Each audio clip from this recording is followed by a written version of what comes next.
1948 जब इनके पापा का टेन्योर खत्म हुआ, दोबारा से इलेक्शन हुए, इनके पापा नहीं जीत पाए, नहीं जीते तो इनको वापसी वहां शिफ्ट होना पड़ा। जब ये ओमाहा गए तो भाई इनका पिन बॉल का बिजनेस था, उसका कौन देखता, तो इन्होंने वो बिजनेस बेच दिया $1200 के अंदर। अगेन मैं दिखा रहा हूं $1200 का कितना गोल्ड आ सकता था उस जमाने के अंदर। अब उस $1200 को उन्होंने री इन्वेस्ट कर दिया और 40 एकड़ का लैंड लिया और उसको किराए पे चढ़ा दिया, वहां से पैसे खाऊंगा। 1948 की बात है, मतलब सिर्फ 18 साल के थे।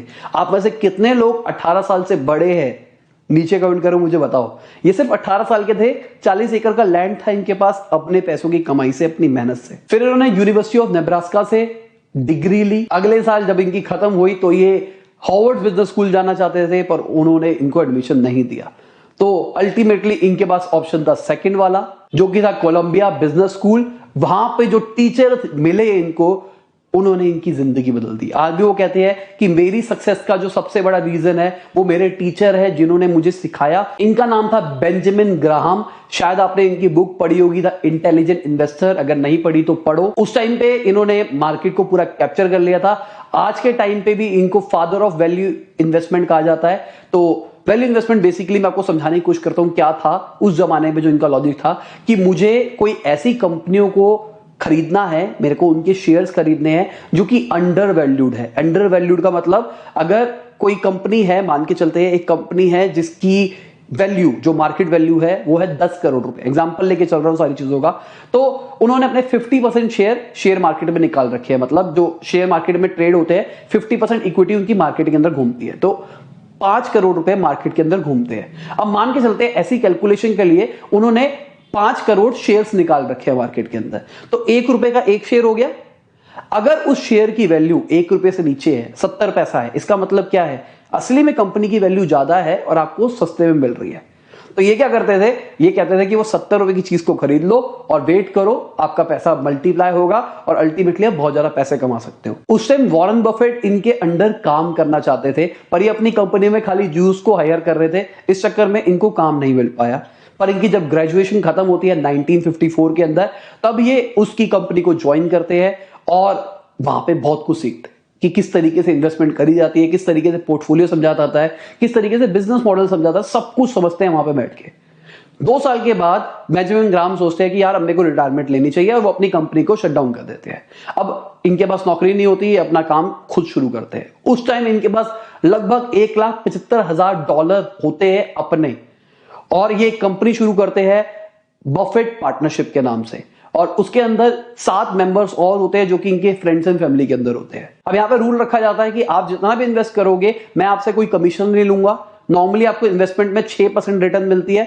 मैं जो भी आपका इन्वेस्ट कराऊंगा, अगर 6% से ज्यादा जितनी भी रिटर्न मिलेगी, उसका 25% मैं खुद रखूंगा। अगर कोई लॉस आता है तो मैं बियर करूंगा। और उसी दौरान इन्होंने अपना पहला घर लिया, और आज भी ये उसी घर के अंदर रहते हैं।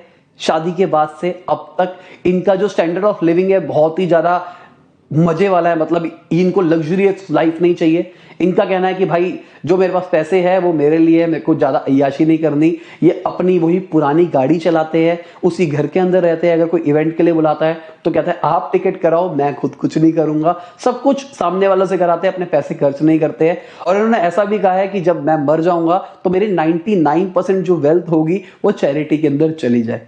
इससे ग्रेट बंदा क्या लेके चलोगे।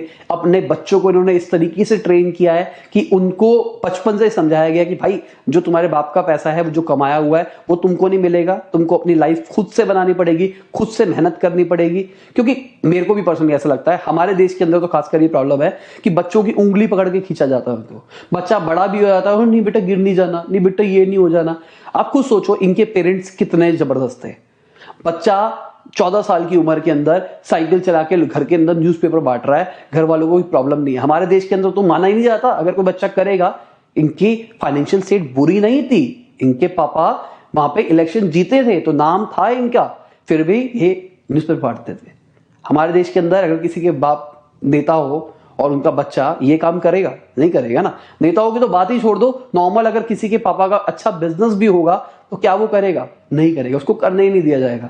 उंगली पकड़ के उसको, जब तक वो बिजनेस भी सेट करा के देना, अगर कोई बिजनेस फैमिली से है तो उसका बिजनेस भी सेट करा के देखना है। नौकरी पेशे वाला है तो बेटा इसकी तैयारी कर लो, उसकी तैयारी कर लो, ऐसा कर लो, वैसा कर लो, इतना प्रेशर डाला जाता है। पर यहां पे इनके पेरेंट्स से बचपन से इनको ट्रेन किया, बेटा कर, तू पैसा कमाना चाहता है कर। 14 साल की उम्र के अंदर कोई अपनी रिटर्न फाइल कर रहा है, इसका मतलब समझते हो? पापा ने तो हेल्प करी होगी ना, पेरेंट्स ने तो हेल्प करी होगी, रिटर्न फाइल कैसे करनी है? नहीं बेटा, अब तेरे को रिटर्न फाइल करनी चाहिए। हमारे देश में नहीं होता ये। अगर किसी पेरेंट को आप शेयर कर सकते हो वीडियो तो शेयर करके ये वाली जरूर उनको बात बताना। अब पार्टनरशिप कंपनी शुरू होने के बाद इन्होंने एक स्ट्रैटेजी को अपनाया जो कि होती थी cigarette but strategy. Cigarette but strategy का मतलब क्या हुआ? सिगरेट खत्म होने वाली है, लास्ट निवाला रह गया, वो उन कंपनियों को पकड़ते थे जो कि मार्केट के अंदर अच्छी नहीं चल रही पर वो अंडर वैल्यूड है, मतलब उनकी वैल्यू उतनी ज्यादा नहीं है। जो मैंने अंडर वैल्यू का ऑप्शन दिखाया था वैसा वाला सीन। तो अच्छी नहीं चल रही तो लोगों की नजर में नहीं है तो आराम से काम हो सकता है और आराम से आप उसके अंदर इन्वेस्ट कर सकते हो। ऐसी एक कंपनी थी सैंडबॉर्न मैप कंपनी जो कि 100 साल पुरानी थी और पिछले 20 साल से जितना भी प्रॉफिट आता था उसको वो री इन्वेस्ट करती थी अपने पोर्टफोलियो के अंदर, अलग अलग शेयर्स के अंदर। तो इन्होंने अपनी कैलकुलेशन करी और कैलकुलेशन से पता लगा कि भाई अगर मैं सिर्फ शेयर की बात करके चलूं वो ही ज्यादा वैल्यू के है।